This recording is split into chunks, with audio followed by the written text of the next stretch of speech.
포럼을 시작하도록 하겠습니다. 저희 단체는 조금 생소하실 수도 있는데요. 정확히 말하면 NGO, 비정부 기구이고 쉽게는 시민단체입니다. 바른 과학기술사회 실현을 위한 국민연합이고 저는 과실련 상임대표를 맡고 있는 서울대학교 건설환경학부의 김영호입니다. 안녕하세요. 작년에 이제 제가 상임 대표를 맡고 나서 가장 역점적으로 생각했던 것이 규제에 관한 것입니다. 물론 이제 과학기술과 규제에 관한 것이고요.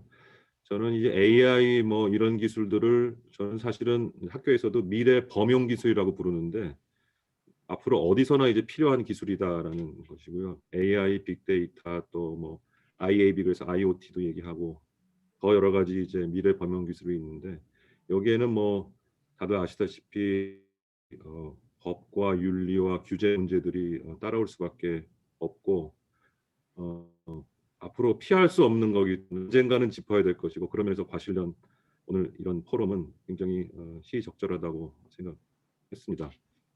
사실 제가 이제 80년대 말에 유학 갔을 때 저희 지도 교수님이 시스템하고 AI를 갖고 페이퍼를 하나 쓰셨어요. 저는 이제 전공이 수자원인데 수자원 관리 이런 걸 좀 써보자 그러면서 이제 그걸 쓰셔가지고 저한테 이제 아무것도 모르는 저한테 한번 읽어보라고 주셨는데 감회가 새롭네요. 그래서 그게 지금 벌써 한 30년이 흘러가지고 이제 이게 또 AI를 모르는 국민들이 없게 되고 그렇습니다. 다시 한번 말씀드린 것 같이 피할 수 없는 문제이고 AI뿐만이 아니라 앞으로 뭐 자율주행차 뭐 여러 가지 그런 미래에 올 기술들이 과학 기술들이 다 이런 문제와 직면할 것 같습니다. 그래서 오늘 그 법과 윤리와 또 이런 규제 문제와 맞물려서 조금은 색다른 포럼, 너무 이제 기술적인 것이라기보다는 조금은 색다른 포럼이 될 것 같아서 저도 개인적으로 굉장히 흥미롭게 앞으로 지켜볼 계획입니다. 네, 오늘 이렇게 또 발제 맡아주신 박상철 교수님 그리고 네 분의 토론자 선생님들 그리고 또 최근에 AI 경제센터인가요? 네, 우리 경제연구소 경제연구소를 맡으신 안현실 포럼위원장이자 또 우리 공동대표이신 전문분들위원님 너무 감사드리고요. 다시 한번 우리 박상철 교수님께 감사드리고 제가 저기 교수님 이력에 대해서는 소개할 시간을 거꾸로 교수님께 좀 드리겠습니다. 그래서 교수님이 셀프 인트로덕션을 좀 해주시고 우리 온라인이기 때문에 좀 자연스러운 분위기에서 발제를 시작해 주시면 감사하겠습니다. 네. 그럼 대표님, 네. 김대웅 카카오 이사님 들어오셨습니다. 네네. 네. 감사합니다. 네. 그럼 다 들어오신 거네요. 네, 그러면 예. 이제 저희 포럼을 시작하도록 하겠습니다. 그러면 발표 자료를 공유를 좀 해주시고 발제가 끝나면은 자연스럽게 우리 포럼 위원장님께서 토론을 주도하도록 그렇게 하겠습니다. 네, 감사합니다. 예. 저 교수님 너무 감사드립니다. 이렇게 제가 146차라는 게 굉장히 놀랐는데 이렇게 전통 있는 귀한 자리에서 이렇게 제가 사실 많이 가르치면 여쭤야 되는 분들 앞에서 이렇게 발표를 할 수 있어가지고 저도 오늘 그냥 제가 일방적으로 얘기하는 게 아니라 여러 교수님들 말씀 듣고 여러 과장님 그다음에 좀 이렇게 우리 박사님 이렇게 말씀 많이 듣고 좀 배우는 기회로 삼고 싶습니다. 저는 제 소개를 약간 드리면은 저는 약간 변호사 생활을 좀 법률회사에서 좀 십몇 년 정도 하다가 주로 정보통신 관련된 일을 했었습니다. 그래서 주로 이제 제가 막 사법연수원 수료하고 변호사 시작할 때 한참 그때 이제 인터넷 회사들이 많이 생기고 또 외국에서도 많이 들어오고 이래서 그 회사들 좀 관련된 초기 단계의 일들, 그래서 좀 세팅하고 굉장히 좀 작았을 때 일들 많이 했는데 좀 그 회사들이 굉장히 너무 커져가지고 이제 세상이 좀 많이 바뀌고 있는 걸 보고 약간 여러 가지 좀 생각도 들고 고민을 하던 차에 좀 뒤늦게 늦깎이 공부를 좀 해가지고 좀 제가 그 시카고 대학에서 박사학위를 따고 작년 9월에 이제 서울대 법전원 조교수로 임명이 됐습니다. 그래서 이제 막 교수 된 지 한 4, 5개월밖에 안 돼서 뭐 좀 부족한 건 많지만 좀 여러분과 생각을 좀 잘 공유할 수 있는 기회로 삼도록 하겠습니다. 감사드립니다. 오늘은 제가 그 AI 규제 책임론 관련돼서 좀 설명을 드리겠습니다. 그래서 뭐 사실은 최근에 이제 뭐 챗봇 사건, 뭐 이루다 챗봇 사건도 뭐 굉장히 이슈가 많이 됐지만 이것을 꼭 이거 자체를 얘기한다기보다는 그래서 계기로 삼아가지고 일반적으로 그 인공지능에 관련돼서 규범이 어떻게 적용이 돼야 되는가를 좀 말씀을 드리고 싶은데요. 여기서 혼란이란 말을 쓴 이유는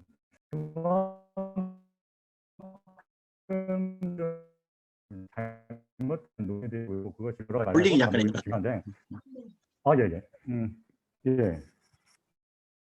굉장히 중요한데 그 과정에서 굉장히 많은 뭐 정부에서 많은 거를 이제 종합적으로 고려하시고 잘 이렇게 하고 계시지만 그래도 어떤 잘못된 인풋들이 좀 많이 있고 또 어떤 잘 하고 계신데도 뭐 부당한 비판이 있을 수도 있고 이런 부분에 대해서 전체적으로 제가 이걸 뭐 어떤 특정한 측면을 비판하려는 게 아니라요. 그걸 좀 종합적으로 같이 진단해보자 해서 이 발표를 준비를 했고요. 이런 그 인공지능을 사실은 이렇게 좀 규제하자 이런 그 논의가 진행이 된 거 우리나라에서 처음 뭐 생긴 건 당연히 아니고 이제 미국이나 유럽 같은 데서 이제 굉장히 그 경쟁적으로 전 세계적으로 이제 AI에 대해서 뭐 통제를 하자 이런 논의가 갑자기 한 2016년, 17년부터 갑자기 이제 불처럼 이제 번져나가기 시작합니다. 마치 뭐 스카이넷이 뭐 침공했을 때 무슨 전 세계가 뭐 지구 방위군을 구성하는 것처럼 막 이런 경쟁적으로 여러 가이드라인을 만들었는데 이제 그 과정에서 이제 AI 연성규범이나 어떤 공식적인 법조차로 나가기 전에 어떤 연성 뭐 소프트로 차원에서의 이야기인데 이게 또 FX란 말을 또 사용하면서 거기서부터 또 굉장히 또 많은 혼란이 일어나기도 했지만 결국 여러 이제 우여곡절을 거쳐 뭐 우리나라에서도 이제 정부에서 굉장히 발빠르게 잘 이제 팔로우를 하셔가지고 뭐 어떻게 보면은 이제 그 뭐 현 과기부나 이런 데서는 굉장히 뭐 세계적으로 봐도 굉장히 빠르게 여러 가지 대책을 마련하시고 그다음에 뭐 그래서 이제 결국 2020년에 그런 지금까지 모든 것들이 이제 잘 종합이 돼가지고 지능정보화법에 따라서 이제 윤리기준을 발표하게 돼 기준을 마련하셨어요. 근데 사실은 이야기 자체는 왜냐하면 이 윤리기준 자체는 굉장히 뭐 내용이 뭐 여러 많이 고민하셔서 뭐 정부나 키스티에서 많이 고민하셔서 만드신 거고 뭐 일반적으로 세계적으로 이제 이런 뭐 논의하고 있는 공정성, 투명성 뭐 이런 것들 책임성 이런 것들을 그냥 잘 반영을 하신 거고 이제 이거 자율적으로 이제 먼저 이제 지키기 시작하는 거기 때문에 이거 자체는 문제가 없는데 제가 진짜 말씀드리고 싶은 것은 앞으로 이제 이런 가이드라인이라는 것들이 이제 계속 법제화가 되고 있습니다. 그래서 강제화되고 있고 사람에게 책임을 물리고 있는데 그러니까 규제로 해나 책임으로 넘어가는 과정에서 어떤 문제가 있는가를 좀 집중적으로 논의를 하겠습니다. 지금 앞서 말씀드린 전 세계적인 가이드라인들이 이야기하는 그 우려하는 사항과 주요 그 규제 책임 논거는 이 그림과 같습니다. 우선 뭐 전 세계적으로 블랙박스 알고리즘이다 이런 말이 유행을 합니다. 뭐 AI는 이렇게 훈련된 모델이나 알고리즘 이런 것들이 어떤 아무도 이해할 수가 없다. 뭐 너무 많은 변수와 너무 많은 차원이 들어가고 뭐 모델이 복잡해지고 이러면서 뭐 그런 이제 좀 담론들이 막 무성히 나오기 시작합니다. 그것이 사실이든 아니든 간에 그것도 굉장히 큰 유행을 타게 되고요. 그러다 보니 개발자도 블랙박스 알고리즘 전체를 알 수가 없어서 통제에 어려움이 있고 따라서 평가의 대상이 돼서 자기 정보를 내놔야 되는 예를 들면 AI에 채용 면접을 당하는 뭐 구직자 아니면은 뭐 대출 신청을 해서 AI의 판단을 기다리는 어떤 정보 주체가 데이터를 넘겨서 그거에 따라서 자기가 어떤 적합한 사람인지 아니 부적합한 사람인지에 대해서 분류를 당하게 되는데 그 과정에서 무슨 일이 일어나는지 잘 모르니까 자율성을 침해한다 그래가지고 알고리즘 투명성이란 말이 여기서 나오게 됩니다. 뭐 이 말이 정확하든 정확하지 않든 간에 그리고 어쨌든 이런 데이터를 가지고 모델을 훈련시키고 이 사람에 대해서 클래시파이를 분류를 하는 과정에서 차별이 일어난다. 뭐 이렇게 소수자, 특히 뭐 여성, 뭐 미국 같은 경우에는 특정 인종 그런 또 논의가 확산이 됩니다. 그래서 거기서부터 알고리즘 공정성을 또 규제해야 된다. 뭐 이런 논의가 나오게 되고요. 또 이제 그 단순히 알고리즘이 소프트웨어적으로만 사용이 되는 것이 아니라 이제 하드웨어와 결합하기도 하고, 이게 로봇이죠. 쉽게 얘기하면은. 대표적인 로봇이 이제 자율주행차인 것이고요. 로봇과 같은 자율 시스템이나 아니면은 그 하드웨어가 결합하지 않더라도 예를 들면은 실물 그 프라이싱 봇처럼 뭐 증권 시스템에 연결이 돼가지고 뭐 알고 트레이딩을 한다든지 뭐 로보 어드바이저 같이 그런 식으로 실물 현실에 영향을 미치는 그런 그 자율 시스템들이 많이 생기면서 이들이 이제 또 제3자에게 위해를 미치는 부분에 있어서 이 블랙박스 알고리즘이기 때문에 사고를 일으켜도 좀 책임 소재, 누가 책임 있는지 추적하기 어렵다. 뭐 이런 것들 좀 들어가서 책임을 지우고 또 책임 소재를 명확하게 하자. 이래서 이제 알고리즘 책무성 이런 말이 나옵니다. 그래서 이제 전 세계 방금 살펴본 윤리적 대체적인 내용은 그리고 최근에 이제 과기부에서 만드신 내용에서 그냥 여러 사항이 들어있지만 가장 중핵적인 내용은 이 세 가지입니다. 알고리즘 투명성, 그러니까 사람의 자율성을 침해한다. 그 다음에 차별이 일어난다. 그래서 알고리즘 공정성, 그리고 책임 소재 추적이 어렵다. 알고리즘 책무성, 이 세 가지가 가장 핵심이라고 생각하시면 됩니다. 그런데 이렇게 가이드라인에만 그치는 것이 아니라 이것들이 이제 전 세계적으로 법으로 이제 강제적인 규제로 이제 연결이 되기 시작했습니다. 제가 주목하는 것은 이 부분입니다. 윤리나 뭐 가이드라인 단계에서는 아무 문제 없죠. 서로 잘 준수하고 합의에 의해서 하면 되는데 이제 제가 주목하는 부분은 이 부분인데 우선 우리나라에 최초로 이제 들어온 만한 그 알고리즘 투명성 법이 바로 이겁니다. 작년에 데이터 3법이 통과가 됐습니다. 정부에서 좀 과감하게 AI와 데이터 분석을 활성화하기 위해서 반드시 동의를 받아야만 이게 처리할 수 있었던 데이터법들을 대폭 개정을 합니다. 과감하게 이제 규제 개혁을 하시죠. 그래서 2월 4일 날 개정이 돼가지고 이제 8월 5일부터 시행이 되는데 여기서 좀 재밌는 게 이 신용정보법이 개정이 되면서 SNS 같은 데서 이제 동의 없이도 이렇게 수집해가지고 신용평가를 할 수 있게 이렇게 허용을 합니다. 이 이유가 뭐냐면은 제가 뒤에도 좀 설명을 드리겠지만 사실은 이미 신용 이력이 있는 어른들, 뭐 나이가 좀 있고 어느 정도 금융거래도 많이 한 분들은 그냥 그 금융거래 자체가 너무 강력한 변수입니다. 나머지 변수를 이렇게 굳이 약한 변수를 굳이 따질 필요 없고 그냥 옛날에 돈을 얼마나 빌렸고 얼마나 잘 갚았냐 이것만 보면 그게 가장 확실해서 더 이상 뭐 SNS 같은 거 볼 필요도 없습니다. 문제는 좀 약간 경제적으로 좀 어려워서 뭐 금융 이력 접근성이 그동안 떨어졌던 분들, 신용 이력이 부족한 분들 아니면 청년들 굉장히 미래 잠재 가치가 크지만 기존에 이미 신용거래 안 했기 때문에 굉장히 불이익이 큰데 미국 같은 경우는 그래서 이제 부모님들이 많이 더 도와주시잖아요. 신용 만들 때 뭐.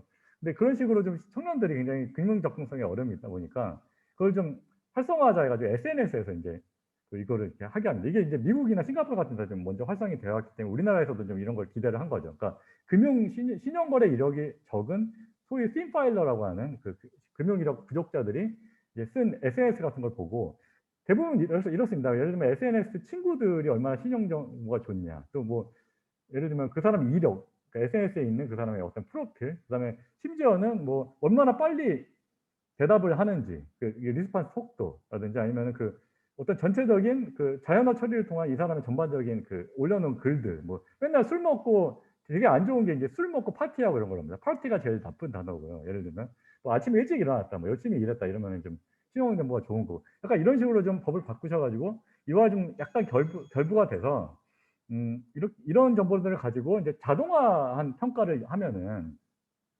이런 신용정보 주체가 설명을 요구하고 이의를 제기할 수 있는 이런 권리를 법정했습니다. 근데 이제 이게 저는 사실 여러 가지 우려가 있었습니다만은 이게 굉장히 그냥 단계별 접근으로서는 괜찮다고 생각한 이유가 현재 법에는 컴퓨터 등 정보 처리 장치로만 처리해야만 이 법에 적용을 받습니다. 근데 사실은 이건 너무너무 빠져나가기 쉽거든요. 소위 말하는 법학자들 얘기하는 러버 스탬핑이라고 그러는데, 그러니까 고무도장 AI가 다 해도 사람이 맞으면 고무도장 팍 찍으면 그건 사람이 관여한 거기 때문에 컴퓨터로만 한 게 아니잖아요. 그래서 이 법의 적용 범위는 사실 매우 적습니다. 그렇지만 어떤 상징적인 의미로서는 어쨌든 이게 첫 번째로 들어왔고, 근데 이 법이 그냥 우리나라에서 갑자기 생긴 것이 아니라 이제 결국 유럽법이 들어왔습니다. 그래서 유럽의 GDPR이라는 일반 개인정보법에 이런 자동화 처리에 관한 규제가 있어서 이걸 그대로 가져온 거고요. 현재 개인정보보호위원회에서 이걸 신용정보뿐만 아니라 모든 개인정보에 다 확대하는 입법을 준비 중에 있어서 굉장히 적용 범위가 늘어나고 앞으로 컴퓨터로만 이런 말이 좀 수정되지 않을까 저는 싶습니다. 그 다음에는 좀 여러 가지 문제가 발생할 텐데 그 문제에 대해서는 뒤에 좀 설명을 드리겠습니다. 그리고 또 하나 이제 법제화 움직임 중에 하나가 이제 최근에 이제 공정위가 온라인 플랫폼법이라는 걸 만들었습니다. 자꾸 이제 비대면 시대에 너무 플랫폼이 이제 비대해진다 이래서 이제 이런 걸 만들고 약간 이제 좀 방통위가 이제 좀 주도를 해서 의연한 형식으로 이제 약간 대항 입법을 이제 만들고 약간 이런 식으로 해가지고 이제 만듭니다. 이게 요체는 뭐냐면은 온라인 플랫폼, 뭐 네이버 쇼핑 이런 데 입점한 사업자들 같은 경우에는 이 플랫폼에 노출되는 순서, 그런 이런 그 누가 위에 올라가냐에 대한 그런 그 사항을 계약서에 기재하거나 아니면은 약관에 넣거나 아니면은 뭐 공개해라 뭐 이런 법들입니다. 그래서 뭐 이 법 또한 우리나라에서 그냥 막 막 이렇게 발명한 법이 아니라요. 그 EU에 이 또한 유럽법을 따온 건데요. 유럽의 P2B 레귤레이션이라는 게 있습니다. 그 플랫폼 투 비즈니스 레귤레이션스 레귤레이션이라는 게 있는데 2019년에 생긴 법입니다. 이 법에 따라서 그 EU 집행위원회가 이제 이 법을 왜 만들었냐면 이제 구글을 막 제재하다가 구글 쇼핑을 제재하는 과정에서 그 경험을 가지고 만든 건데요. 이제 여기 보면은 굉장히 우리나라 법보다 오히려 굉장히 더 상세하게 랭킹에 관한 뭐 주요 파라미터까지 다 공개하도록 그렇게 되어 있습니다. 그래서 이런 식으로 자꾸 이렇게 알고리즘이나 뭐 모델이든지 모델이든지 이렇게 공개하라 이런 식의 법들이 계속 생기고 있습니다. 그래서 이제 우리나라도 이제 계속 법제화가 이런 식으로 단계별로 진행이 되고 있다는 거. 그리고 현재 움직임이 있는데 이게 이제 주로 이제 과기부에서 많이 주도하시고 해서 이제 관계부 합동으로 만든 그 작년 12월 24일에 나온 이 따끈따끈한 이 기재정비 로드맵입니다. 근데 사실은 대부분 내용이 굉장히 뭐 많이 고민하시고 뭐 여러 사람 의견을 반영해서 잘 만드셨는데 기본적으로 맨 위에 보시면은 뭐 데이터 산업, 글씨가 너무 작아서 죄송합니다. 데이터 산업을 진흥하고 뭐 여러 가지 뭐 이렇게 데이터를 활성화하고 정부가 여러 역할을 하시는 부분은 굉장히 좋습니다. 좋고 뭐 결합을 촉진하고 작년 규제 완화의 그 연장선상에서. 그런데 이제 좀 제가 오늘 좀 약간 좀 비판적으로 좀 접근하고 싶은 게 몇 개가 있습니다. 첫 번째는 이제 알고리즘 운영의 공정성, 투명성 이런 부분이 있으시고요. 알고리즘 관리, 뭐 알고리즘 공개 기준 이런 것들. 그러니까 기존 이런 입법 연장선상에서 이걸 좀 심화해서 좀 검토하시겠다는 부분이 있는데 저는 이 부분에서 약간 이 알고리즘이랑 모델을 좀 헷갈리신 게 아닌가 이런 생각을 좀 했고요. 그다음에 기술적으로 좀 엄밀해야 된다. 근데 이 혼동이 사실은 우리나라에서 한 게 아니라 EU에서 혼동한 게 잘못 들어온 건데, 그다음에 또 약간 우려가 인공지능 법인격 관련 여부를 검토하시겠다는 부분인데 이게 좀 이게 사실은 정부에서 좀 별로 이거 관심이 없었던 걸 제가 개인적으로는 알고 있습니다. 근데 자꾸 법학자들이 막 법인격 넣으라고 막 너무 그러니까 어쩔 수 없이 좀 약간 늦은 측면이 있는 걸로 제가 알고 있는데 그게 대단히 잘못됐다는 거. 제가 좀 약간 자아 비판 차원에서 저도 법학자이기 때문에 이건 의인화한 식으로 기술 잘 모르고 이렇게 하는 식으로 이렇게 규제를 만들면 어떻게 되는지를 좀 뒤에 좀 설명을 드리고, 그다음에 뒤에 뭐 여러 가지 책임을 명확하고 이런 거는 좋은 것 같은데 이제 범죄에 대한 제재 다양화 이런 부분 관련해서도 좀 인격 이런 얘기가 자꾸 나와서 이런 부분 좀 함께 말씀을 좀 드리도록 하겠습니다. 윤리 부분은 뭐 정부에서 잘 하고 계시니까 이 부분 특별히 언급 안 하겠습니다. 제가 우선 첫 번째 지적하고 싶은 것은 우선 좀 기술적으로 좀 훈련된 모델과 알고리즘이 반드시 구별돼야 한다는 겁니다. 이렇게 좀 이렇게 머신러닝을 이제 주로 이제 현재 뭐 엑스퍼트 시스템 아까 그 대표님께서 말씀해 주신 그 엑스퍼트 시스템 이제 약간 그 90년대 전에 많이 쓰이던 방식이고 그 이제 엑스퍼트 시스템이라는 건 이제 사람이 일일이 다 if then 뭐 이렇게 하면 이렇게 해라. 사람이 일일이 다 입력시켜 주는 거죠. 그러니까 약간 이렇게 하면 이렇게 하는 게 모든 게 다 짜여져 있는 시스템인데 그게 아니라 이제 결국에는 어떤 통계학에서의 모델, 그러니까 귀납적인 모델을 받아들이면서 이제 90년대부터 갑자기 이제 발전을 하기 시작한 거잖아요, AI가. 근데 그 과정에서 이제 핵심이 뭐냐면 결국 데이터의 패턴을 어떤 특정한 알고리즘을 가지고 그게 단순한 회계식일 수도 있고 파악해서 그 데이터의 패턴을 가지고 모델을 만든다는 그 모델이라는 건 결국 이런 거 아니겠습니까? 뭐 대출 신용 평가를 하는 경우에는 이분이 뭐 카드가 6개면은 뭐 어느 정도 신용 불량 확률이 있고 뭐 8개면 어느 정도 신용 불량 확률인지 이런 관계, 그러니까 여러 변수들의 관계를 그냥 이렇게 우리 뭐 약간 이제 예전에 통계학에서 회계 분석 공부하신 분들 좀 쉽게 이해가 가실 텐데 결국 개수를 구하는 겁니다. 사실은. 그래서 머신러닝이라는 건 결국 사람이 막 뭐 머리 뭐 이 사람 뭐 대단한 뭐 정치적 존재가 아니라 결국 어떤 기존의 통계학에서 얘기하던 회귀 분석, 그러니까 그 변수 간의 상관관계를 분석하는 그 회귀 분석이 좀 고도화되고 그거를 여러 가지 뭐 좀 베리어스 분산을 통제하고 이런 식으로 해서 예측력을 좀 강화한 그런 모델이기 때문에 모델인데 여기서 문제는 뭐냐면은 이 알고리즘 자체는 사실은 개발자는 100% 알 수 있죠. 사실 아무리 복잡해져도 개발자는 이게 만든 개발자는 그래서 사실 이게 뭐 IT나 AI라고 해서 사람들이 막 좀 오버하는 경향이 있는데 사실은 건설 현장을 생각해 보십시오. 그 건물을 하나 지으려면 사람이 수천 명이 막 투입이 됩니다. 대형 건물 같은 거. 근데 그래도 뭐 사고가 터지고 건물이 무너지면 누가 책임지는지 다 나옵니다. 금방. 근데 이것도 마찬가지라서 이 알고리즘 자체를 무슨 로지스틱 리그레션을 썼는지 뭐 랜덤 포레스트를 썼는지 딥러닝 썼는지 이거는 만든 사람은 그냥 다 쉽게 알 수 있습니다. 개발자들은 열이면 열 다 제 말씀에 동의하실 겁니다. 근데 이제 진짜 좀 알 수가 없는 것은 뭐냐면은, 그러니까 왜 개발 또 알 수가 없는 것은 무엇이냐면 결국 그런 알고리즘을 가지고 만든 모델, 그 모델은 뭐냐면 알고리즘만으로 만든 게 아니라 결국 그 데이터에 있는 패턴이거든요. 패턴을 이런 사람은 이렇게 파악할 수 있고, 이게 뭐 색각이신 분들이 약간 보통 사람 색각이 아니신 분과 좀 다르게 패턴을 파악하시는 것처럼 알고리즘별로 다르게 이렇게 패턴을 파악할 수는 있겠지만, 결국에는 그 데이터에 내재한 패턴을 파악한 그 결과, 예를 들면은 뭐 카드가 몇 개인 경우 이 사람이 연체를 얼마나 하는구나. 이 패턴, 그러니까 변수와의 관계인 모델이 투명해야 하는 게 문제인 거지. 그러니까 개발자가 좀 잘 알 수 없고 예상할 수 없는 건 그 모델을 어떻게 해석하냐. 그러니까 데이터에 원래 어떤 패턴이 들어있느냐이지, 어떤 알고리즘 썼냐는 너무나 명확하고, 글쎄 파이썬 좀 이렇게 해보신 분들 금방 아실 수 있습니다. 근데 특히 이런 모델을 피팅하는 방식, 그러니까 모델을 이렇게 훈련시키는 방식에 대해서 너무 또 이렇게 막 사람에 비유하면서 신화할 필요가 없는 게, 결국 이게 사람이 결국 이제 친구를 파악할 때, 얘가 옛날에 나한테 어떻게 해줬지, 전화 잘 받았나, 돈을 빌려주면 며칠 만에 갚았지, 이런 거 보고 결국 그 사람을 평가하잖아요. 약속을 얼마나 잘 지키나.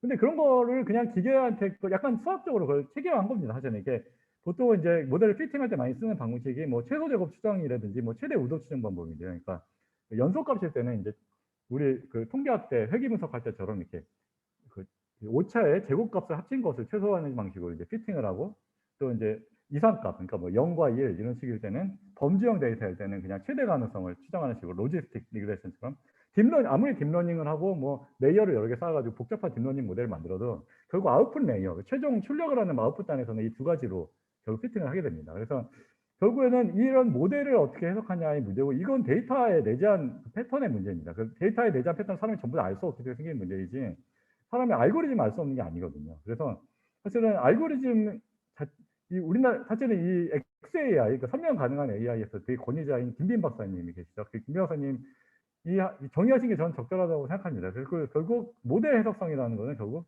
모델의 결과값을 어떻게 일관되게 설명할 수 있느냐지, 이 알고리즘 자체를 그러니까 사람이 이해할 수 없다거나 그런 건 굉장한 기술적인 오해입니다. 그래서 근데 문제는 규범들이 그런 기술적인 오해하에서 잘못 만들어지고 있다는 겁니다. 그래서 이제 기술 잘 이해를 못한 이후에 정치인들, 법률가들이 법을 계속 잘못 만듭니다. 근데 이제 제가 이유에 대해서 좀 배경 설명을 드리면은, 사실은 이유법을 우리가 이제 무작정 이렇게 들어오는 게 적절하지 않은 상황인 게, 이유는 자국 플랫폼을 거의 포기한 상태입니다. 그래서 미국 IT 업계에 의존해서 이제 인터넷 생활을 하고 있고, 그래서 이 법들이 대부분 그냥 어떻게 보면 자기 업체들 잘 키워가지고 이제 북돋아주고 진흥하고, 그래서 나라도 좀 도와주고 해서 같이 미국에 대항시키자 이런 생각이 전혀 없고, 그냥 어떻게든 완전히 그냥 트레이드거든요. 그러니까 무역 규범입니다. 그냥 어떻게든 약간 무역할 때 보호무역 하듯이 어떻게 하면 좀 규제해가지고 좀 힘들게 만드냐, 약간 이런 쪽이라서 자국 플랫폼이 이게 있고, 그다음에 지금 사실은 우리가 이제 사실 일본의 반환 감정 이것도 좀 심상치 않아가지고 우리끼리는 좀 시시하고 있지만, 사실은 일본 모바일을 우리나라 이제 라인이 장악했지 않습니까? 이렇게 사실 해외에 되게 활발히 소리 소문 없이 조용하게 이게 잘 하고 있습니다. 그래서 이런 맥락 좀 차이가 있다는 거 고려를 해야 되는데, 어쨌든 EU 같은 경우에는 최근에 이제 2020년에 12월에 또 따끈따끈한 법이 생겨가지고, 알고리즘을 직접 감사해라, 알고리즘 설명해라, 이런 식으로 법이 생깁니다. 근데 이거는 진짜 좀 기술적으로 말이 안 되는 얘기입니다, 사실은. 그리고 이걸 설명한다고 해서 이런 분류 대상자거나 이용자가 좋을 게 하나도 없습니다. 이거 랜덤 포레스트로 했든 딥러닝으로 했든 무슨 상관입니까, 이 사람이. 이 사람이 궁금한 거는 내가 카드 6장 맞추면 대출 받을 수 있었는데 7장 맞춰서 대출 못 받았다, 이 얘기 듣고 싶은 거잖아요. 이런 걸 카운터 팩츄얼 익스플레이션이라고 하는데, 이런 거는 이제 모델을 설명을 해야 되는 거지, 우리 알고리즘을 왜 기업 영업비밀 뿐더러 이 공개할 이유가 전혀 없거든요, 사실은. 근데 이제 우리 규제기관은 다행히 EU보다 훨씬 되게 우수하신 분들이라서 좀 구별을 어느 정도 하십니다, 아직까지는. 그래서 공정위 보도 자료를 보시면 온라인 플랫폼 공개업법 만들 때 노출 순서를 공개하라고 돼 있지만 알고리즘까지 기재하는 건 아니다라고 하셨습니다. 그건 굉장히 현명한 건데, 저는 근데 이후에도 자꾸 이상한 법이 생기고 또 사람들이 너무 많이 헷갈리고 있어서, 정책하는 사람들이 과연 이러한 구별이 얼마나 유지될지 좀 우려가 있는 거고요. 그리고 지금 미국이 굉장히 EU나 이런 중국 알고리즘 공개라 이런 것 때문에 굉장히 좀 불만이 많아가지고, 지금 디지털 무역 협정 같은 거 이렇게 전 세계에서 막 이렇게 체결을 하려고 하고 있거든요. 여기서 미국 이제 각 나라들이 하나하나씩 알고리즘 공개를 못하게 해라라는 조약을 체결하려고 하고 있습니다. 그래서 일본이랑 이미 체결했고요. 그 디지털 무역 협정이라고. 이게 원래 나프타에서 맨 처음 시작이 됐는데 북미 자유무역 협정에서. 근데 어쨌든 미국이 지금 전 세계적으로 이러고 있어서 우리가 좀 이거 잘 구별 안 하고 막 법을 만들어 놓으면 나중에 이제 미국이 이런 거 막 체결하자고 그럴 때 굉장히 좀 난감할 수가 있습니다. 그래서 미리 좀 우리도 스스로도 좀 정리를 잘 할 필요가 있습니다.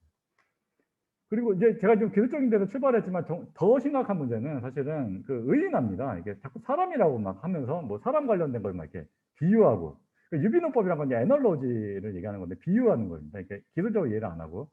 그래서 뭐 아까 좀 뭐 이건 다 잘 아시는 내용이니까 그냥 빨리 넘어가면은, 사실은 이제 기존의 엑스퍼트 시스템의 경우에 이제 하나하나 다 지정을 해주는 게 아니라, 이제 예를 들면 뭐 7을 계속 보여주고 이건 7이다 이건 7이다 이렇게 레이블을 보여주고 4, 3, 1 이런 거, 이거 7이 아니다, 7이 아니다 이런 식으로 계속 보여주면 이제 알아서 이렇게 패턴을 쫙 이렇게 파악해서 좀 7이랑 좀 다르게 생겨도 좀 이렇게 추리를 할 수 있게, 프리딕션을 할 수 있게 해주는 그런 메커니즘이죠. 굉장히 경험적이고 기납적인 통계 모델이지 사실은. 데이터 패턴을 파악하는 역할이지 이게 인격 이런 건 전혀 무관합니다. 근데 이제 문제는 그래도 뭐 나중에는 강인공지능이 생긴다, 뭐 튜링 테스트를 통과할 것이다든지 뭐 약간 이런 얘기를 하면서 먼 훗날에는 그래도 뭐 사람처럼 되지 않겠냐라고 하시는데, 저는 그런 식의 접근은 이게 결국 어떤 메타 분석이 가능한 인공지능이라고 하더라도 결국 개발자는 전부 저는 다 컨트롤이 가능하고, 이게 사람에 비유하는 건 여전히 적절하지 못하고 생각합니다. 그래서 이게 그런데 이런 사람에 비유하고 막 이렇게 하는 그 혼란의 대출발점은 2010년에 유럽의회가 이제 AI를 이제 전자인, 그러니까 법인으로처럼 간주하자, 이제 전자적인 인간으로 사람처럼 권리 의무의 주체를 만들자, 이런 논의를 갑자기 뚱딴지 같이 합니다. 그래서 이후에 법학계에서 제가 과장을 안 하고 한 100개는 쏟아져 나왔어요. 우리나라 내부에서도 뭐 전자인이 어쩌는 이런 논문이 한 100개쯤 나왔고요. 그래서 이제 하도 정부에서도 굉장히 별로 안 좋아하셨던 걸로 제가 알고 있는데, 하도 법학계에서 막 전자인 뭐 노래를 하니까 어쩔 수 없이 이걸 하나 넣습니다, 로드맵에. 그래서 인공지능의 법인격 이래가지고 뭐 법인격을 인정하고 뭐 이렇게 하겠다 이런 얘기가 나오는데, 이게 저는 굉장히 좀 잘못된 논의라고 저는 생각합니다. 왜냐면은 사실 우리나라는 법인 뭐 누구나 되게 쉽게 만들 수 있습니다. 저도 뭐 옛날에 변호사하면서 법인 한 100개 넘게 만들었고, 개인적으로 뭐 이틀이면 만들어 드릴 수 있습니다. 저한테 맡기시면. 뭐 하여튼, 그리고 뭐 은행 가서 계좌 맡으면 되고요, 기본적으로. 그리고 뭐 등기만 되고, 사실 우리나라에서 사실 법인 만들어서 AI를 누가 개발했어요. 그러면 그걸 가지고 그냥 개인이 뭐 할지, 아니면은 법인 만들어가지고 법인 이름으로 AI 기소시켜서 할지, 그 개인 자유입니다. 그 사람이 하고 싶은 대로 하면 되는 거죠. 근데 그거를 뭐 법학자들이 뭐 억지로 법인을 만들기 싫다는데 법인화한다니 만드니 강제로 그 자체가 되게 어처구니 없는 논의고요. 그다음에 그 영국법에는 보면은 뭐 저작권 관련해서는 뭐 필요한 일을 한 사람이 이제 그 권리 의무 주체라고 나와 있어요. 이게 당연한 거고요. 건설판에서 1000명이 뛰어들어도 누가 했는지 다 나옵니다. 누가 책임져야 될지, 누가 의무를 져야 될지. 그리고 진짜 이 논의가 되게 좀 엉터리인 게, 옛날 점점 이제 대표적인 로봇이 자율주행차죠. 자율주행차가 이제 확산되면은 점점 그전에 전통적인 차는 이렇게 소비자에게 팔면 끝입니다. 그냥 자동차 회사가 물론 뭐 하자가 있거나 책임져야 되겠지만 더 이상 관여할 게 아니라 완전히 그 사람 소유가 되고 그냥 컨트롤이 되거든요. 판 사람, 차 오너에. 근데 자율주행차는 그렇지 않습니다. 일단 커넥티드하고 이제 IT로 연결이 돼가지고 여러 가지 뭐 관제 기능이나 이런 것도 수행할 거기 때문에 자동차 메이커가 판다음에 계속 어느 정도 법적인 책임이 계속 따를 수밖에 없거든요. 그래서 제 예상으로는 앞으로 자동차 회사들 자율주행 차마다 너무 책임이 문제가 따르기 때문에 다 별도 법인을 만들 것 같습니다. 근데 이게 뚝단지 같은 얘기가 아닌 게, 옛날 선박왕 오나시스가 이 선박마다 다 다른 법인을 했습니다. 그래서 이제 선박 사고가 나면은 하나씩 파산시키는 거죠. 자기는 책임 하나도 안 지고. 사실 우리나라 삼선들도 전부 다 다른 법인입니다. 그리고 파나마에 다 가고 있고, 파나마가 여러 가지 뭐 행정 처리도 빠르고 세금도 안 나오고. 근데 이런 뭐 파나마에 다 자율주행차 등기해가지고 이렇게 책임을 회피할 텐데, 오히려 이 법인을 만들면 이걸 부인을 해야 되는, 어떻게 부인할지, 그 책임을 어떻게 주인 사람한테 지울지를 논의해야지, 이걸 뭐 법인을 억지로 한다는 건 완전히 거꾸로 얘기하는 겁니다. 그래서 이게 자체가 논의가 굉장히 이유에서 시작된 어리석은 논의를 잘못 받아들인 거고요. 이게 의인화에서 시작된 비극입니다, 이런 것들.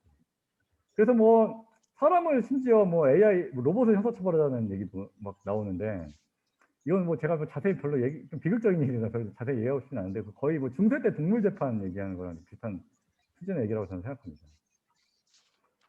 그런데 이런 이야기가 단순히 어떤 이론적인 뭐 그런 책임에 관련된 논의뿐만 아니라 좀 의인화가 굉장히 좀 적절하지 않은 게 최근 이제 챗봇 논란에서 나오고 있습니다. 그래서 이 최근 챗봇에서 이제 문제가 된 게 뭐 사회적으로 예민한 주제들이 있습니다. 그렇죠. 제가 뭐 직접 언급은 좀 삼가겠습니다. 모모에 대해서 어떻게 생각해? 모모에 대해서 어떻게 생각해? 뭐 여러 가지 사회적 소수자일 수도 있고 어떤 이념일 수도 있고 그러면은 뭐 챗봇이 뭐 이렇게 폴백을 합니다. 몰라, 생각 안 해봤어, 뭐 관심 없어. 근데 이런 걸 가지고 이제 마치 이 챗봇이 굉장히 뭐 편향돼 있고 뭐 차별화하는 것처럼 막 이렇게 하면서 뭐 내려라 뭐 이게 못하게 한다 뭐 이런 식으로 좀 논의가 됐는데 사실은 이런 그 챗봇 사상 검증 논란 자체가 사람에 비유해가지고 하는 것 자체가 어떤 사실 얼마 없는 훈련 데이터를 가지고 이제 긁어가지고 코퍼스를 가지고 만든 그 데이터의 부족이라든지 그 데이터의 부족을 보완하기 위해서는 결국 약간 반지도 학습이라고 부리는 생성 모델을 사용한다든지 아니면은 뭐 오버 샘플링 방식을 좀 사용한다, 뭐 합성 모델만 데이터를 만든다든지 뭐 이런 식으로 해서 좀 데이터를 계속 만들면서 또 훈련을 시켜야 되는데 그걸 완전히 다 개발자가 뭐 예상을 할 수가 없거든요. 그래서 그런 것들, 그다음에 데이터를 사전에 검사한다는 것 자체가 좀 굉장히 좀 어렵습니다. 데이터가 또 부족하지만 그걸 또 사람이 일일이 매뉴얼리 또 하나하나 검사하는 거 굉장히 어렵기 때문에 뭐 이런 것들을 좀 고려하지 않고 모든 반응을 다 예상을 해가지고 어떻게 물어볼지를 다 예상을 해가지고 마치 뭐 엑스퍼트 시스템처럼 이거는 사실은 엑스퍼트 시스템처럼 만들려는 얘기는 다름이 없고 사실상 이거는 우리가 왜 이 세대 AI에서 뭐 통계적으로 기납적으로 해야 하는지에 대한 이해가 좀 부족해 생긴 일이고 결국에 너무 이게 사람의 차원에서의 감수성을 요구하는 왜 이게 뭐 예를 들면은 그런 좀 의인화에서 비롯된 거 아닌가 저는 좀 진단을 하고 있고요.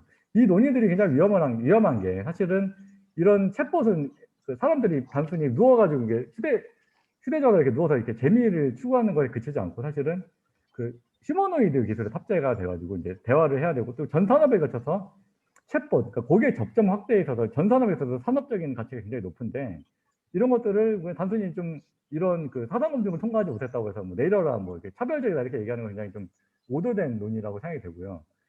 또 하나의 또 혼란은 또 사람들이 그 AI에 대해서 뭐 이렇게 다 공개하고 투명하고 이러면 사람들이 가만히 있을 거라고 착각하는데 그거 자체가 좀 잘못됐다는 거예요. 사람들은 끊임없이 AI가 뭘 공개하고 뭐 모델을 공개한다든지 어떤 기준을 만들면 그에 맞춰서 적응을 합니다. 그러니까 그에 맞춰서 전략적인 행동을 하고 상호작용을 합니다. 그걸 간과했다는 건데 어떤 얘기냐면은 이제 예를 들면은 그 SNS를 자동화 평가를 하는 신용 평가 업체가 AI에서 이 사람 네가 뭐 예를 들면 네가 어떤 학력이고 뭐 네가 뭐 어떤 SNS에서 어떤 글을 올렸고 뭐 프로필이 어떻고 친구가 몇 명이고 이런 걸 가지고 이 친구가 뭐 2명이면 몇 점, 뭐 4명이면 8점 뭐 이런 식으로 평가를 했다는 걸 공개했다고 칩시다. 그러면은 분명히 그 SNS를 만들어주는 그 조작해주는 그 업체들이 막 나올 겁니다. 지금도 사실은 그 SEO라고 그래가지고 이제 그 서치 엔진 옵티마이제이션이라고 그래가지고 그 검색 엔진 위에다가 이제 검색되게 해주는 업체들이 굉장히 많습니다. 근데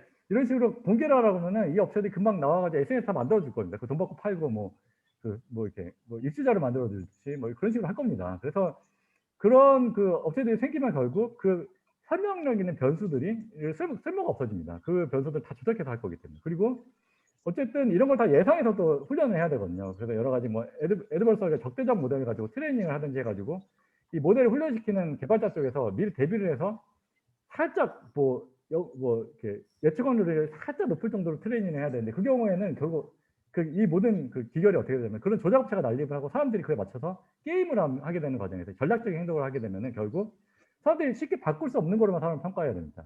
그러니까 태어나면서 못 바꾸는 거, 인종, 성별, 출생지 이런 걸로.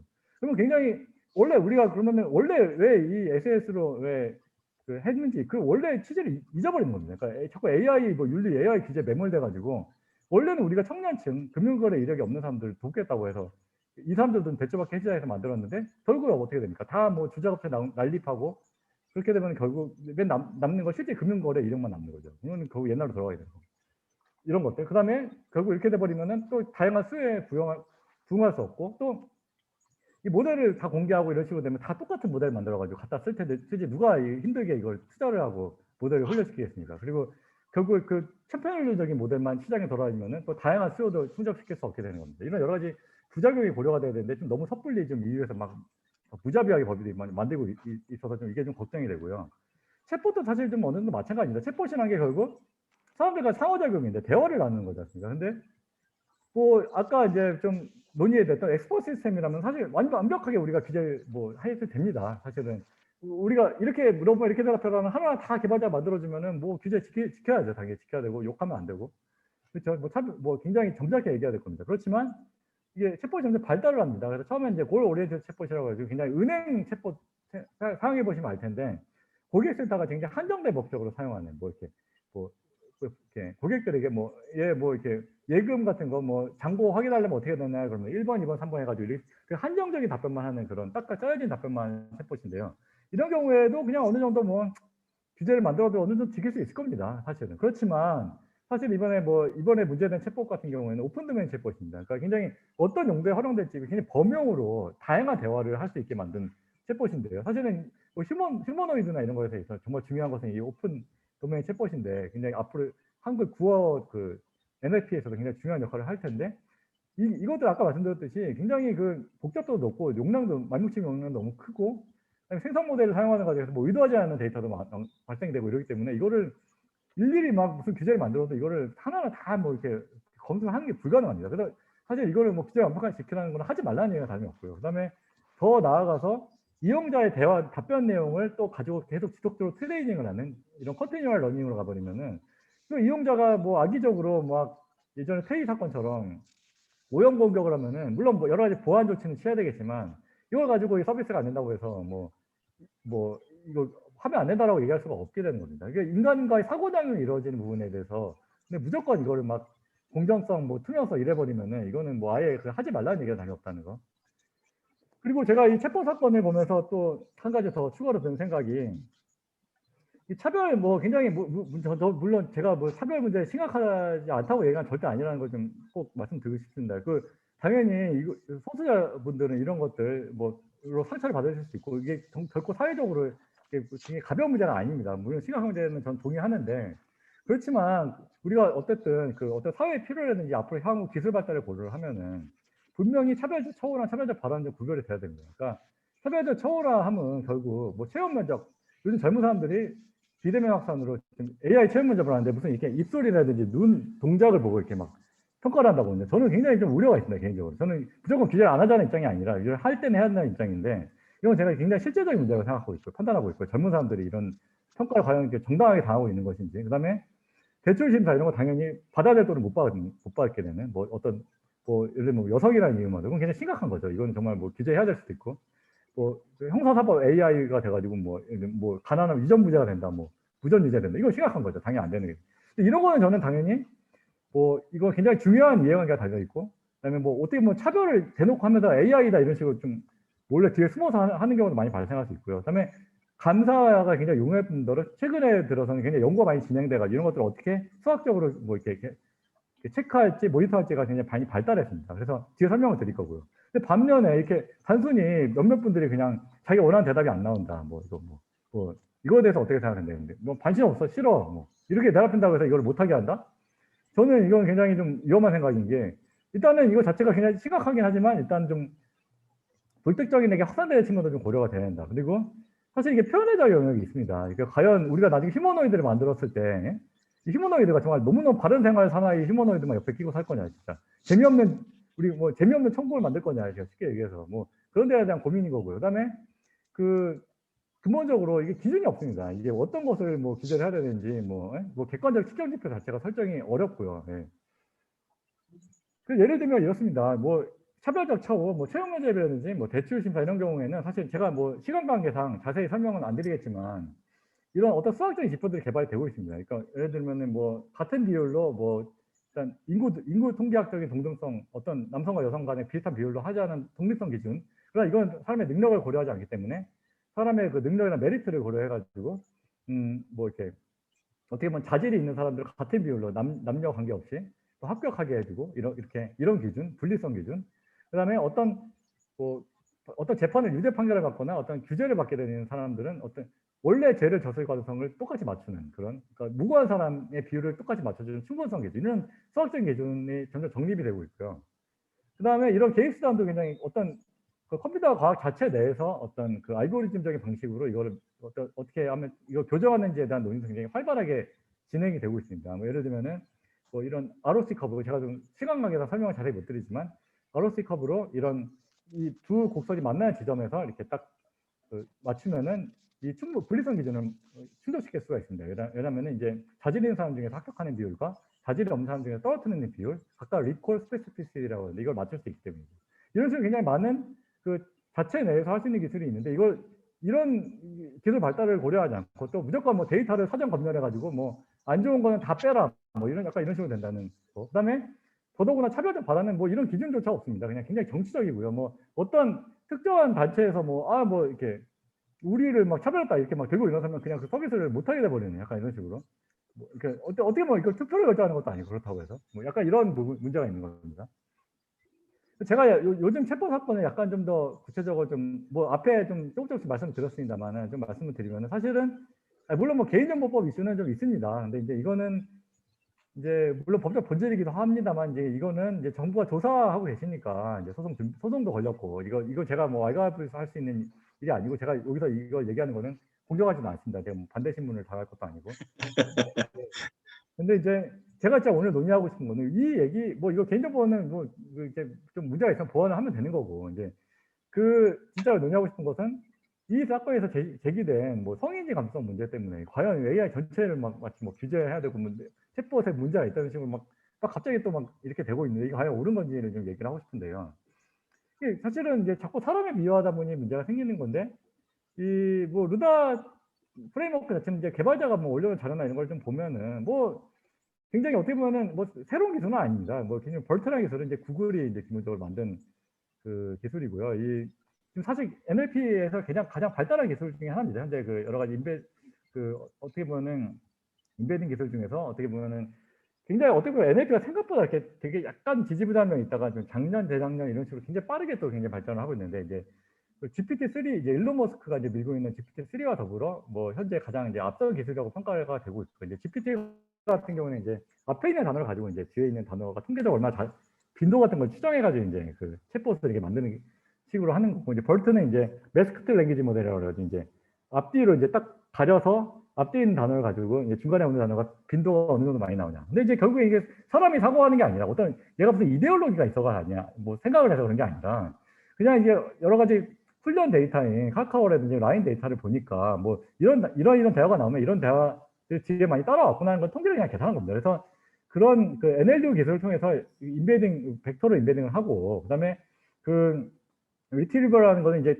잠재적인 답변의 후보군들은 이제 정해주는 겁니다. 뭐 10개는 10개, 5개, 5개 이런 식으로 하는데 그냥 이제 단순한 뭐 통계로 한 게 아니라 이제 인베딩 모델이라는 거 써가지고 이제 유이어라든지 뭐 반이어 이런 것도 좀 고려할 수 있게 비슷한 말이 오면은 좀 이 답이 오는구나라는 식으로 좀 후보군을 고른 다음에 이 중에서 좀 가장 사회적으로 좀 말이 될 듯한 말들을 랭커 알고리즘으로 이제 이거를 뭐 센서블리스트, 뭐 스페시피시티, 뭐 에버리지라는 알고리즘을 쓴 것 같은데 구글에서 만든 그럴 듯한 답을 그냥 골라서 이제 보내준 겁니다. 근데 이게 무슨 개발자가 어떤 의도를 가지고 만든 게 아니라는 거, 의인할 게 아니라 통계적으로 접근을 해야 되는데 아까 말씀드렸듯이 뭐 어떤 이거를 일일이 다 뭐 사전에 검사하는 것도 불가능할 뿐더러 현재 그 어느 정도 법적 안전장치가 아예 없는 게 아닙니다. 또 정부에서 이미 법을 또 만들어놔서 뭐 아동 문제 이런 것들은 심각할 수 있는데 이런 것들 다 이제 안전장치가 있고 또 현재 어떻게 보면 사후적으로 뭐 진짜 고의적으로 차별을 하거나 이런 것들은 차별금지법이 없다고 하더라도 어느 정도 여러 가지 법제들이 있기 때문에 차별에 대한 대응이 아예 없는 것도 아닙니다.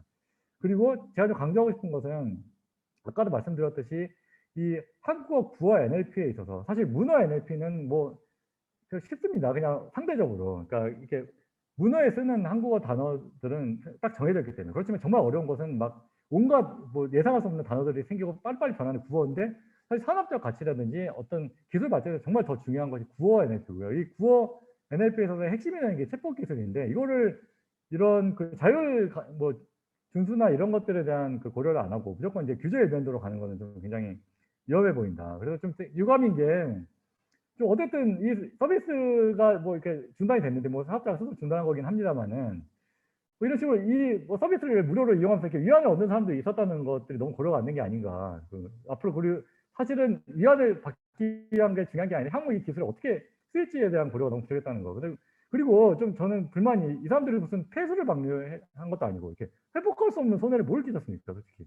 그러니까 회복할 수 없는 손해가 없으면 그냥 일단 좀 서비스도 좀 이렇게 하면서 좀 보완을 하게 하고 계속 연구 개발을 하고 뭐 그게 좋지 않겠냐. 그러니까 뭐 제가 아까 말씀드렸듯이 기술 자체는 뭐 대단히 뭐 이렇게 뭐 다 구글이나 뭐 이런 데서 뭐 마이크로소프트 이런 데 개발하는 기술 잘 응용한 건데, 문제는 이게 한국어에서는 이렇게 상당히 의미가 있는 진보라고 합니다. 이 개발자분들 말로는. 왜냐면 그동안 사실은 뭐 쓸만한 말뭉치가 좀 없었고, 그래서 이거를 최초로 한국어 구어에 좀 꽤 신뢰성 있게 구현한 것은 굉장히 큰 어쨌든 진보라고 평가가 되고, 그래서 이런 것들을 그냥 우선 다 중단시키고, 또 뭐 이렇게 문화부 산하 이거 국립국어원에서도 이제 사실 제가 이거 꽤 잘 쓰고 있었거든요. 연구할 때도 쓰고 이렇게 말뭉치 같은 거 이제 공공 말뭉치 같은 거 만들어서 올려주셨는데, 사실 이게 말뭉치 구하기 되게 어렵습니다. 사실은 이번 이 사건 때 개인정보법 문제가 벌어진 이유도 이게 사실 쓸만한 말뭉치가 없어가지고 약간 무리수를 둔 거라고 생각하시면 되거든요. 사실은 이게 말뭉치가 이렇게 공공 말뭉치가 있고 좀 쓸만한 말뭉치가 많으면 굳이 이런 무리수를 줄 필요가 없지 않습니까? 근데 이제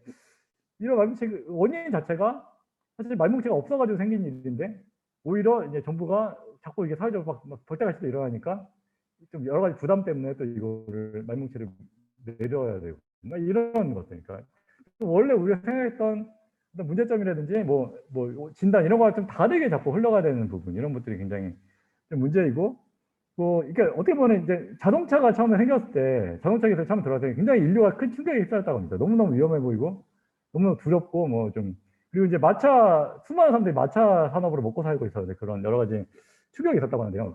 물론 과학사 학자들 간에 좀 논란이 있다고 합니다. 이게 과연 이 영국의 이런 법들이 얼마나 영국이 독일의 자동차가 밀리게 되는 계기를 제공했는지에 대해서 좀 논란이 있습니다. 어쨌든 1820년대 만든 법들을 보면서 우리가 좀 교훈을 얻어야 되지 않냐. 뭐 이렇게 자동차가 시내에 뭐 3km밖에 못 다니게 하고 앞에 기수가 이렇게 기술 펄럭거리면서 다니게 하는 법들이 있었는데, 좀 우리가 이런 법을 만들 것이 아니냐라는 좀 우려를 해야 되고, 최근에도 뭐 이게 과연 옛날 얘기만이 아니라 뭐 GMO 규제라든지 이런 것들, 뭐 이런 것들도 사실 뭐 우리가 과연 논문도 없는 사안에 대해서 이렇게 규제를 하는 게 옳으냐, 이런 것들에 대한 고민이 필요한 것 같습니다.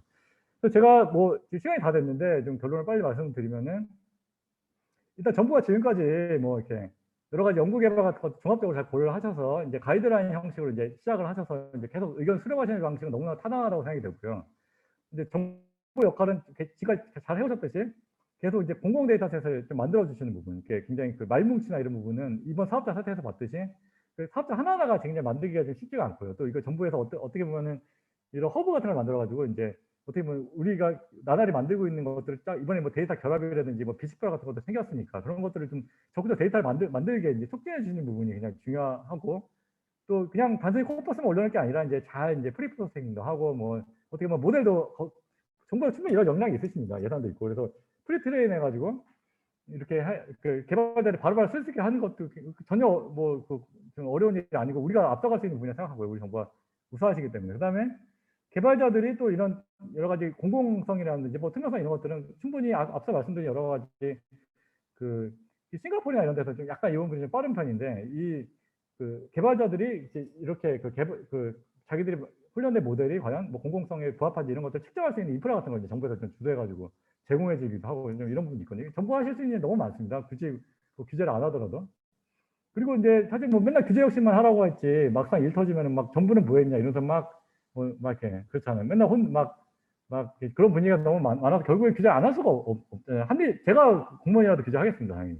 그런 유인이 너무 좀 잘못돼 있고 어떤 이런 사고가 터질 때마다 다 내려 정부는 뭐 했냐 너무 자꾸 이런 분위기 막 이렇게 책임자 이렇게 몰고 가는 그런 분위기인데, 어떻게 보면 최근에 이런 법들이 자기가 좀 생겨 있어가지고 어떻게 보면 공공데이터법이라든지 감사법에 보면은 좀 이렇게 적극 행정을 해가지고 좀 이렇게 규제를 좀 완화하고 좀 이렇게 지능적도 좀 고려한 분들은 좀 이렇게 좀 면책도 시켜주고 약간 이런 쪽도 좀 뒷받침돼야 되지 않나 이런 생각이 좀 들고요. 대신 이제 저는 무조건 뭐 규제하지 마라 이런 얘기 절대 아니에요. 책임져야 될 땐 져야 된다. 어떤 거냐. 근데 공중공간에서 당장 뭐 자율주행차 다니고 뭐 머리 위에서 뭐 드론이 날아다니고 머리에 떨어지면은 그거 심각한 거죠. 그래서 그런 것도 당연히 그런 위해 같은 문제 이런 것들 어떻게 해야 되는지 당연히 고민이 필요하고요.